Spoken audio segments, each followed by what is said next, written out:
ಅಪೊಸ್ತಲರ ಕೃತ್ಯಗಳು 7ನೇ ಅಧ್ಯಾಯ. ಆಗ ಮಹಾಯಾಜಕನು ಈ ಮಾತುಗಳನ್ನು ಹೌದೋ ಎಂದು ಕೇಳಿದ್ದಕ್ಕೆ ಅವನು, ಸಹೋದರರೇ, ತಂದೆಗಳೇ, ಕೇಳಿರಿ.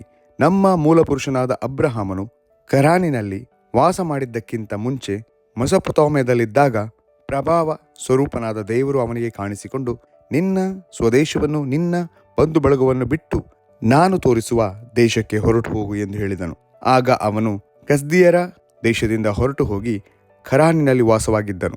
ಅವನ ತಂದೆ ಸತ್ತ ಮೇಲೆ ದೇವರು ಅವನನ್ನು ಅಲ್ಲಿಂದ, ನೀವು ಈಗ ವಾಸವಾಗಿರುವ ಈ ದೇಶಕ್ಕೆ ಬರಮಾಡಿದನು. ಅದರಲ್ಲಿ ಅವನಿಗೆ ಕಾಲಿಡುವಷ್ಟು ಭೂಮಿಯನ್ನು ಸ್ವಾಸ್ಥ್ಯವಾಗಿ ಕೊಡದೆ, ಅವನಿಗೆ ಮಕ್ಕಳು ಇನ್ನೂ ಇಲ್ಲದಿರುವಾಗ, ಈ ದೇಶವನ್ನು ನಿನಗೂ ನಿನ್ನ ಹಿಂದೆ ಬರುವ ನಿನ್ನ ಸಂತತಿಗೂ ಸ್ವಾಸ್ಥ್ಯವಾಗಿ ಕೊಡುವೆನು ಎಂದು ಅವನಿಗೆ ವಾಗ್ದಾನ ಮಾಡಿದನು. ಇದಲ್ಲದೆ ದೇವರು ಹೇಳಿದ್ದೇನೆಂದರೆ, ನಿನ್ನ ಸಂತಾನದವರು ಅನ್ಯ ದೇಶದಲ್ಲಿ ಪ್ರವಾಸಿಗಳಾಗಿರುವರು. ಆ ಅನ್ಯ ದೇಶದವರು ಅವರನ್ನು ದಾಸರನ್ನಾಗಿ ಮಾಡಿಕೊಂಡು 400 ವರ್ಷಗಳ ತನಕ ಕ್ರೂರವಾಗಿ ನಡೆಸುವರು. ಮತ್ತು ನಿನ್ನ ಸಂತಾನದವರು ದಾಸರಾಗಿ ಸೇವಿಸುವ ಅನ್ಯ ಜನರಿಗೆ ನಾನೇ ನ್ಯಾಯ ತೀರಿಸುವೆನು. ಆಮೇಲೆ ಅವರು ಹೊರಟು ಬಂದು ಈ ಸ್ಥಳದಲ್ಲಿ ನನ್ನನ್ನು ಆರಾಧಿಸುವರು ಎಂಬುದೇ. ಇದಲ್ಲದೆ ದೇವರು ಅವನ ಸಂಗಡ ಒಡಂಬಡಿಕೆಯನ್ನು ಮಾಡಿಕೊಂಡು ಅದಕ್ಕೆ ಗುರುತಾಗಿ ಸುನ್ನತಿಯನ್ನು ನೇಮಿಸಿದನು. ಅದಕ್ಕನುಸಾರವಾಗಿ ಅಬ್ರಹಾಮನು ಇಸಾಕನನ್ನು ಪಡೆದು 8ನೆಯ ದಿವಸದಲ್ಲಿ ಅವನಿಗೆ ಸುನ್ನತಿ ಮಾಡಿದನು. ಮುಂದೆ ಇಸಾಕನು ಯಾಕೋಬನನ್ನು ಪಡೆದನು. ಯಾಕೋಬನು 12 ಮಂದಿ ಮೂಲಪಿತೃಗಳನ್ನು ಪಡೆದನು. ಮೂಲಪಿತೃಗಳು ಹೊಟ್ಟೆ ಕಿಚ್ಚಿನಿಂದ ಯೋಸೇಫನನ್ನು ಐಗುಪ್ತಕ್ಕೆ ಮಾರಿಬಿಟ್ಟರು. ಅಲ್ಲಿ ದೇವರು ಅವನ ಸಂಗಡ ಇದ್ದು ಅವನಿಗೆ ಬಂದ ಎಲ್ಲಾ ಸಂಕಟಗಳಿಂದ ಅವನನ್ನು ಬಿಡಿಸಿ ಐಗುಪ್ತ ದೇಶದ ಅರಸನಾದ ಫರೋಹನ ಸಮ್ಮುಖದಲ್ಲಿ ದಯಾಪಾತ್ರನು ಜ್ಞಾನವುಳ್ಳವನು ಆಗಿರುವಂತೆ ಅನುಗ್ರಹಿಸಿದನು. ಫರೋಹನು ಅವನನ್ನು ಐಗುಪ್ತ ದೇಶದ ಮೇಲೆಯೂ ತನ್ನ ಎಲ್ಲ ಮನೆಯ ಮೇಲೆಯೂ ಅಧಿಕಾರಿಯಾಗಿ ಇಟ್ಟನು. ಆಗ ಐಗುಪ್ತ ಕಾನಾನ್ ದೇಶಗಳಲ್ಲಿ ಎಲ್ಲೆಲ್ಲಿಯೂ ಬರಬಂದು ದೊಡ್ಡ ಸಂಕಟವಾಯಿತು. ನಮ್ಮ ಪಿತೃಗಳಿಗೆ ಕಾಳು ಕಡ್ಡಿ ಸಿಕ್ಕಲಿಲ್ಲ. ಆದರೆ ಐಗುಪ್ತ ದೇಶದಲ್ಲಿ ದವಸ ಧಾನ್ಯ ಉಂಟೆಂಬುದನ್ನು ಯಾಕೋಬನು ಕೇಳಿ ನಮ್ಮ ಪಿತೃಗಳನ್ನು ಮೊದಲು 1 ಸಾರಿ ಅಲ್ಲಿಗೆ ಕಳುಹಿಸಿದನು. ಅವರು 2ನೇ ಸಾರಿ ಬಂದಾಗ ಯೋಸೇಫನು ಅಣ್ಣ ತಮ್ಮಂದಿರಿಗೆ ತನ್ನ ಗುರುತು ಸಿಕ್ಕುವಂತೆ ಮಾಡಿದನು. ಮತ್ತು ಯೋಸೇಫನ ವಂಶವು ಫರೋಹನಿಗೆ ತಿಳಿಯಬಂತು. ಆಮೇಲೆ ಯೋಸೇಫನು ತನ್ನ ತಂದೆಯಾದ ಯಾಕೋಬನನ್ನು ತನ್ನ ಎಲ್ಲ ಬಂಧು ಬಳಗವನ್ನು ಒಟ್ಟಿಗೆ 75 ಮಂದಿಯನ್ನು ಕರೆಯಿಸಿಕೊಳ್ಳಲಾಗಿ ಯಾಕೋಬನು ಐಗುಪ್ತ ದೇಶಕ್ಕೆ ಇಳಿದು ಹೋದನು. ಅಲ್ಲಿ ಅವನು ನಮ್ಮ ಪಿತೃಗಳು ತೀರಿ ಹೋದರು. ಅವರನ್ನು ಶೆಕೆಮಿಗೆ ತೆಗೆದುಕೊಂಡು ಹೋಗಿ ಅಲ್ಲಿ ಹಮೋರನ ಮಕ್ಕಳಿಂದ ಅಬ್ರಹಾಮನು ಬೆಳ್ಳಿ ಕೊಟ್ಟು ಕೊಂಡುಕೊಂಡಿದ್ದ ಸಮಾಧಿಯೊಳಗೆ ಇಟ್ಟರು. ಆದರೆ ದೇವರು ಅಬ್ರಹಾಮನಿಗೆ ವಾಗ್ದಾನ ಮಾಡಿದ್ದ ಕಾಲವು ಹತ್ತಿರಕ್ಕೆ ಬರುತ್ತಿರುವಾಗ ನಮ್ಮ ಜನರು ಐಗುಪ್ತ ದೇಶದಲ್ಲಿ ಹೆಚ್ಚಿ ಬಹಳವಾದರು. ಕಡೆಗೆ ಯೋಸೇಫನನ್ನು ಅರಿಯದ ಬೇರೊಬ್ಬ ಅರಸನು ಆಳಿಕೆಗೆ ಬಂದನು.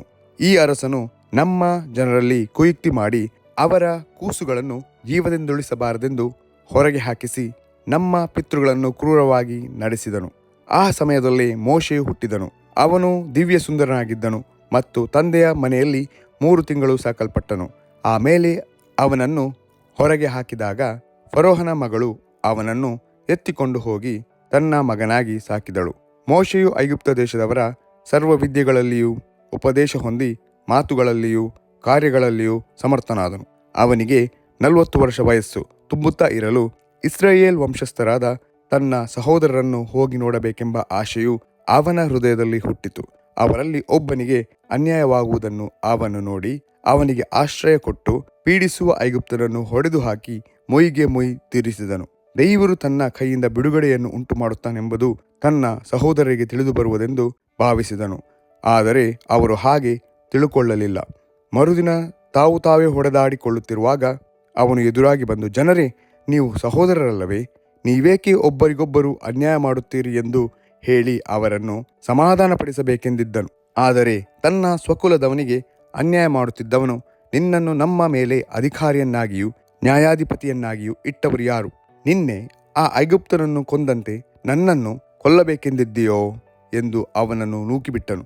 ಈ ಮಾತನ್ನು ಕೇಳಿ ಮೋಶೆಯು ಓಡಿ ಹೋಗಿ ಮಿದ್ಯಾನ್ ದೇಶದಲ್ಲಿ ಪ್ರವಾಸಿಯಾದನು. ಅಲ್ಲಿ 2 ಗಂಡು ಮಕ್ಕಳನ್ನು ಪಡೆದನು. 40 ವರ್ಷ ತುಂಬಿದ ಮೇಲೆ ದೇವದೂತನು ಸೀನಾಯಿ ಬೆಟ್ಟದ ಅಡವಿಯಲ್ಲಿ ಮುಳ್ಳಿನ ಪೊದೆಯೊಳಗೆ ಉರಿಯುವ ಬೆಂಕಿಯಲ್ಲಿ ಅವನಿಗೆ ಕಾಣಿಸಿಕೊಂಡನು.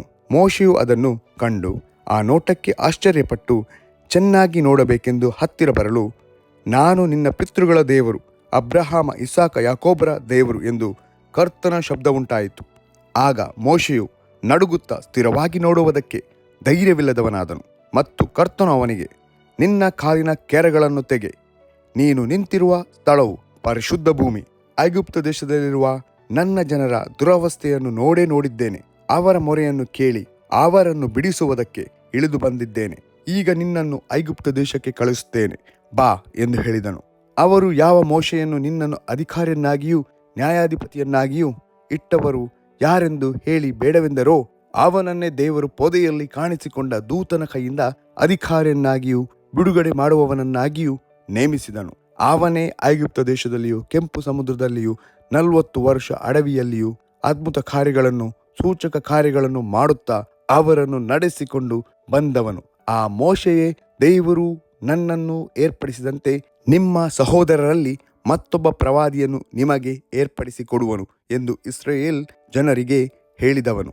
ಅವನೇ ಸೀನಾಯಿ ಬೆಟ್ಟದಲ್ಲಿ ತನ್ನೊಡನೆ ಮಾತಾಡಿದ ದೂತನಿಗೂ ನಮ್ಮ ಪಿತೃಗಳಿಗೂ ಅಡವೆಯಲ್ಲಿದ್ದ ಸಭೆಯೊಳಗೆ ಮಧ್ಯಸ್ಥನಾಗಿದ್ದು ಜೀವಕರವಾದ ದೈವೋಕ್ತಿಗಳನ್ನು ಹೊಂದಿ ನಮಗೆ ಕೊಟ್ಟವನು. ಆದರೆ ನಮ್ಮ ಪಿತೃಗಳು ಅವನ ಮಾತುಗಳನ್ನು ಕೇಳುವುದಕ್ಕೆ ಮನಸ್ಸಿಲ್ಲದವರಾಗಿ ಅವನನ್ನು ತಳ್ಳಿಬಿಟ್ಟು ತಿರುಗಿ ಐಗುಪ್ತ ದೇಶದ ಕಡೆಗೆ ಮನಸ್ಸಿಟ್ಟರು. ಅವರು ಆರೋನನಿಗೆ, ಐಗುಪ್ತ ದೇಶದಿಂದ ನಮ್ಮನ್ನು ಕರೆಕೊಂಡು ಬಂದ ಆ ಮೋಶೆಯು ಏನಾದನೋ ಗೊತ್ತಿಲ್ಲ, ನಮ್ಮ ಮುಂದುಗಡೆಯಲ್ಲಿ ಹೋಗುವುದಕ್ಕೆ ದೇವರುಗಳನ್ನು ನಮಗೆ ಮಾಡಿಕೊಡು ಎಂದು ಹೇಳಿದರು. ಆ ದಿನಗಳಲ್ಲಿ ಅವರು ಒಂದು ಬಸವನನ್ನು ಮಾಡಿ ಆ ವಿಗ್ರಹಕ್ಕೆ ಬಲಿಯನ್ನರ್ಪಿಸಿ ತಮ್ಮ ಕೈಗಳಿಂದ ಮಾಡಿದ ವಸ್ತುಗಳಲ್ಲಿ ಉಲ್ಲಾಸಪಟ್ಟರು. ಆದರೆ ದೇವರು ಅವರಿಗೆ ವಿಮುಖನಾಗಿ ಆಕಾಶದ ನಕ್ಷತ್ರಗಣವನ್ನು ಪೂಜಿಸುವುದಕ್ಕೆ ಅವರನ್ನು ಒಪ್ಪಿಸಿಬಿಟ್ಟನು. ಪ್ರವಾದಿಗಳ ಗ್ರಂಥದಲ್ಲಿ ಬರೆದಿರುವುದೇನೆಂದರೆ, ಇಸ್ರಾಯೇಲ್ ವಂಶದವರೇ, ನೀವು ಅರಣ್ಯದಲ್ಲಿದ್ದ 40 ವರ್ಷ ನನಗೆ ಯಜ್ಞಗಳನ್ನು ಬಲಿಗಳನ್ನು ಅರ್ಪಿಸುತ್ತಿದ್ದೀರೋ? ಇಲ್ಲವಲ್ಲ. ಅದಕ್ಕೆ ಬದಲಾಗಿ ನೀವು ಪೂಜಿಸಬೇಕೆಂದು ಮಾಡಿಕೊಂಡ ಮೂರ್ತಿಗಳನ್ನು, ಅಂದರೆ ಮೋಲೋಕನ ಗುಡಾರವನ್ನು, ರೋಂಫಾ ದೇವತೆಯ ನಕ್ಷತ್ರ ರೂಪವನ್ನು ಹೊತ್ತುಕೊಂಡು ಹೋದಿರಿ. ಆದದರಿಂದ ನಾನು ನಿಮ್ಮನ್ನು ಬಾಬಿಲಿನ ಆಚೆಗೆ ಗಡಿಪಾರು ಮಾಡುವೆನು ಎಂಬುದು. ದೇವದರ್ಶನ ಗುಡಾರವು ಅಡವಿಯೊಳಗೆ ನಮ್ಮ ಪಿತೃಗಳ ಬಳಿಯಲ್ಲಿತ್ತು. ಮೋಶೆಯ ಸಂಗಡ ಮಾತಾಡಿದವನು ನೀನು ನೋಡಿದ ಮಾದರಿಯ ಪ್ರಕಾರವೇ ಅದನ್ನು ಮಾಡಿಸಬೇಕೆಂದು ನೇಮಿಸಿದ್ದನು. ನಮ್ಮ ಹಿರಿಯರು ಅದನ್ನು ತಮ್ಮ ತಂದೆಗಳಿಂದ ಹೊಂದಿದರು.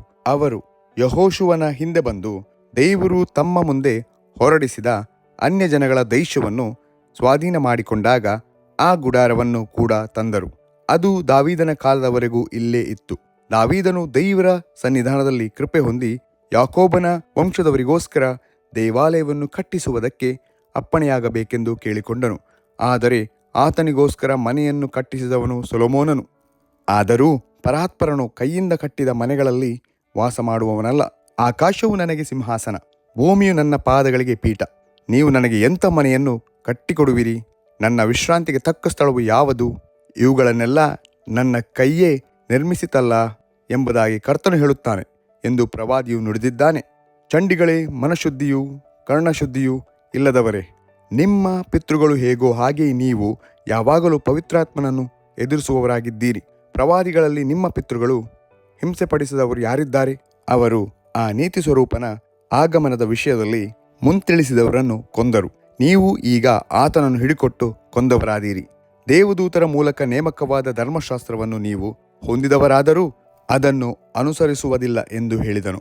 ಈ ಮಾತುಗಳನ್ನು ಕೇಳಿ ಅವರು ರೌದ್ರ ಮನಸ್ಸುಳ್ಳವರಾಗಿ ಅವನ ಮೇಲೆ ಹಲ್ಲು ಕಡಿದರು. ಆದರೆ ಅವನು ಪವಿತ್ರಾತ್ಮ ಭರಿತನಾಗಿ ಆಕಾಶದ ಕಡೆಗೆ ದೃಷ್ಟಿಸಿ ನೋಡಿ ದೇವರ ಪ್ರಭಾವವನ್ನು ದೇವರ ಬಲಗಡೆಯಲ್ಲಿ ನಿಂತಿದ್ದ ಯೇಸುವನ್ನು ಕಂಡು, ಅಗೋ, ಆಕಾಶವು ತೆರೆದಿರುವುದನ್ನು, ಮನುಷ್ಯಕುಮಾರನು ದೇವರ ಬಲಗಡೆಯಲ್ಲಿ ನಿಂತಿರುವುದನ್ನು ನೋಡುತ್ತೇನೆ ಎಂದು ಹೇಳಿದನು. ಆದರೆ ಅವರು ಮಹಾಶಬ್ದದಿಂದ ಕೂಗಿ ಕಿವಿಗಳನ್ನು ಮುಚ್ಚಿಕೊಂಡು ಒಟ್ಟಾಗಿ ಅವನ ಮೇಲೆ ಬಿದ್ದು ಅವನನ್ನು ಊರ ಹೊರಕ್ಕೆ ನೂಕಿಸಿಕೊಂಡು ಹೋಗಿ ಕೊಲ್ಲುವುದಕ್ಕೆ ಕಲ್ಲೆಸೆದರು. ಸಾಕ್ಷಿಯವರು ತಮ್ಮ ಬಟ್ಟೆಗಳನ್ನು ತೆಗೆದು ಸೌಲನೆಂಬ ಒಬ್ಬ ಯವನಸ್ಥನ ಕಾಲುಗಳ ಬಳಿಯಲ್ಲಿ ಇಟ್ಟರು. ಅವರು ಸ್ತೆಫನನ ಮೇಲೆ ಕಲ್ಲೆಸೆಯುತ್ತಾ ಇರಲು ಅವನು ಕರ್ತನ ಹೆಸರನ್ನು ಹೇಳಿ, ಯೇಸು ಸ್ವಾಮಿಯೇ, ನನ್ನಾತ್ಮವನ್ನು ಸೇರಿಸಿಕೋ ಎಂದು ಪ್ರಾರ್ಥಿಸಿ ಮೊಣಕಾಲೂರಿ, ಕರ್ತನೇ, ಈ ಪಾಪವನ್ನು ಅವರ ಮೇಲೆ ಹೊರಿಸಬೇಡವೆಂದು ಮಹಾಶಬ್ದದಿಂದ ಕೂಗಿದನು ಎಂಬುದೇ.